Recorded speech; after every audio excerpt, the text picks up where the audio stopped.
ತಮಿಳುನಾಡಿನಲ್ಲಿ 717 ಟಾಸ್ಮ್ಯಾಕ್ ಅಂಗಡಿಗಳಿಗೆ ಬಿತ್ತು ಬೀಗ. ಮುಖ್ಯಮಂತ್ರಿಯಾಗಿ ಅಧಿಕಾರ ಸ್ವೀಕರಿಸಿದ ಎರಡನೇ ದಿನದಲ್ಲೇ Tamil Nadu CM C Joseph Vijay ಮಹತ್ವದ ನಿರ್ಧಾರವೊಂದನ್ನು ಹೊರಡಿಸಿದ್ದಾರೆ. ರಾಜ್ಯದ ವಿವಿಧ ಭಾಗಗಳಲ್ಲಿರುವಂತಹ 717 ಟಾಸ್ಮ್ಯಾಕ್ ಮದ್ಯದ ಅಂಗಡಿಗಳನ್ನ 2 ವಾರಗಳ ಒಳಗೆ ಮುಚ್ಚುವಂತೆ ಸರ್ಕಾರ ಆದೇಶ ಹೊರಡಿಸಿದೆ.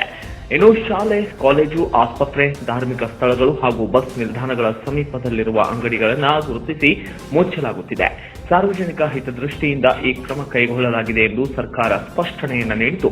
ಸಮೀಕ್ಷೆಯ ಪ್ರಕಾರ ಧಾರ್ಮಿಕ ಸ್ಥಳಗಳ ಬಳಿ 276, ಶೈಕ್ಷಣಿಕ ಸಂಸ್ಥೆಗಳ ಸಮೀಪ 186 ಹಾಗೂ ಬಸ್ ನಿಲ್ದಾಣಗಳ ಬಳಿ 255 ಮದ್ಯದ ಅಂಗಡಿಗಳನ್ನು ಮುಚ್ಚಲಾಗ್ತಾ ಇದೆ.